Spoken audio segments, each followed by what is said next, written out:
अंगद के पिता ने मरते मरते अंगद को उसी व्यक्ति के हाथ सौंप दिया जिस व्यक्ति के हाथ पिता की मृत्यु हो रही, राम को सौंप दिया और अंगद बिना बोले राम का हो गया।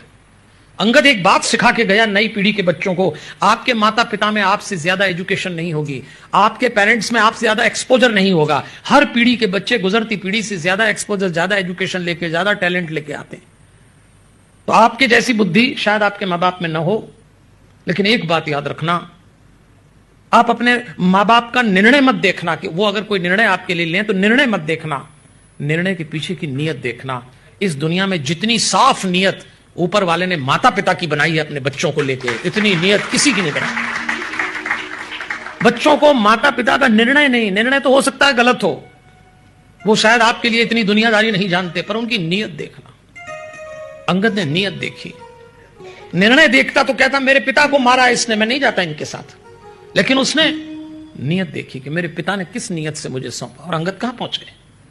इसलिए समय रहते अपने बच्चों से जोड़िए। देवियों और सज्जनों, मैं आपसे अनुरोध करता हूं, इस कथा में जो भी आप संकल्प लें, एक संकल्प आज जरूर लीजिए।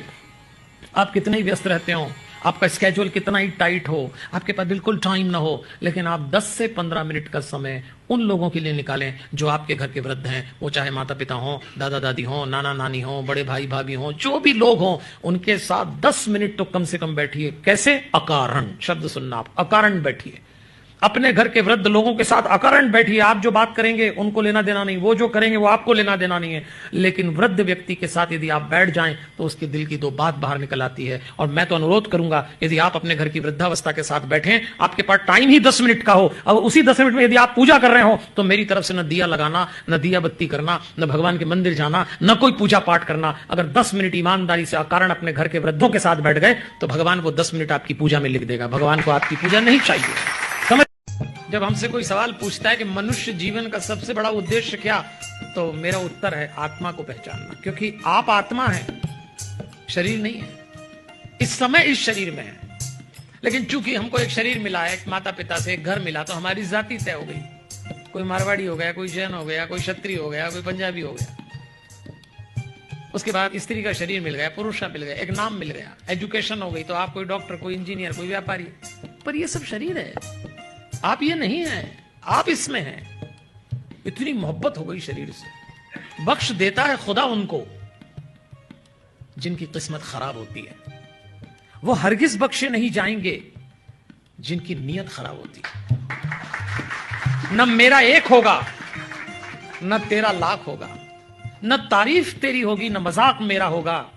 गुरूर न कर इस शाहे शरीर का, तेरा भी खाक होगा और मेरा भी खाक होगा, किसी का नहीं बचा। भारत जिस तेजी से विकास कर रहा है ना, तो 15 साल में हमारे पास सब कुछ होगा जो अमेरिका के पास है, डेवलप्ड कंट्री। और हमने लगभग अमेरिका का कल्चर अपना लिया, वही वीकेंड का कल्चर, वही सब। लेकिन जो गलती अमेरिका ने की वो हम न करें। अमेरिका में फैमिली स्ट्रक्चर कोलैप्स हो गया। 15 साल बाद अगर हम लोगों ने सावधानी नहीं रखी,